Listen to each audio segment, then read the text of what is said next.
Hello, everyone. Greetings from Belgium. I'm Stephen, Margaret's oldest and most beloved son. And as she's retiring from full time parish ministry, I wanted to be part of this special occasion in some small way and thought it was a good chance to offer some thoughts and reflections about a person who I admire greatly and deeply respect. And that person, of course, is Roberto Alomar. Now, just in case you didn't already know this, Margaret Murray's favorite baseball player of all time is Robbie Alomar. Now, Mom, wait. Don't tell them why just yet until I say the word now. Most of you would know that Margaret Murray cannot tell the difference between a baseball bat and a hockey stick, and that she thinks that football players just like to touch each other on the bum. However, Margaret Murray is a huge Roberto Alomar fan.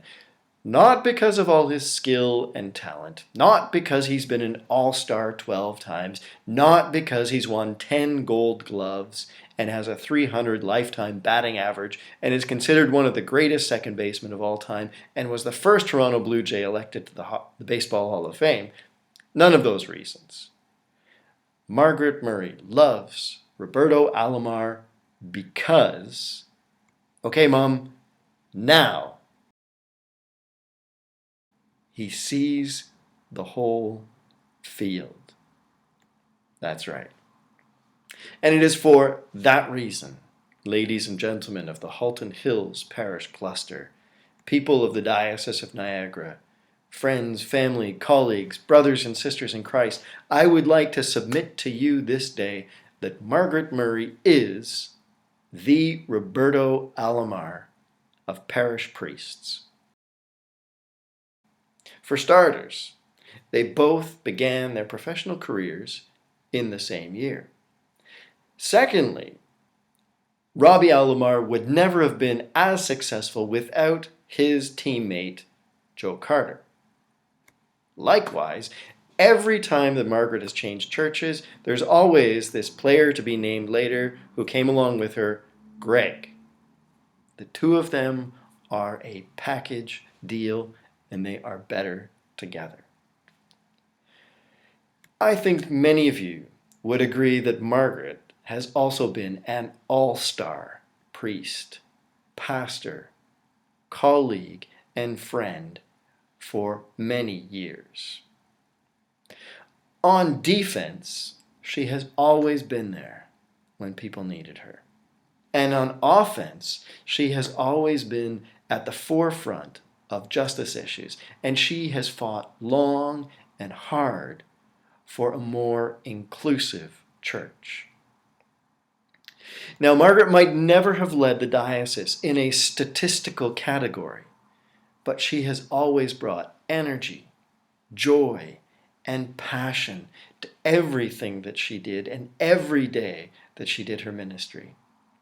And maybe there's not a diocesan hall of fame, but I think that there are several parishes that would include her in theirs. And last but not least, Margaret brought something special to ministry.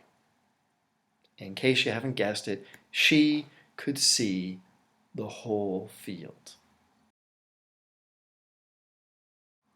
Growing up, I was so impressed by her ability to learn every person's name. And she understood that ministry happened on that individual personal level, but she would never lose sight of the needs of the whole community and work towards their goals. And for her, working together in a team has always been better than going it alone. I think that Margaret Murray is one of those unique players, priests. She is an all-star in her own right, but she doesn't want the spotlight for herself. What she desires most deeply is to be part of a winning team. And that means she knows that sometimes the team can actually become better if she steps aside. And I think that's what makes today really special. It's not that she's retiring from full-time parish ministry. It's that she's actually doing what she's always done well, being part of a team and seeing the whole field. Mom, as you step away from your playing field, as it were, I'm filled with thankfulness for your work and ministry, your creativity, your energy, your self-deprecating humor, and your willingness to always take risks. Those are good qualities for any priest. But mostly, I'm grateful that you're my mom, and for the household that you and Dad created that always mixed faith with fun and learning with laughter. So from the other side of the ocean, Plantje and I want to join with all of you to give thanks for the many years of ministry you've offered. Thanks be to God.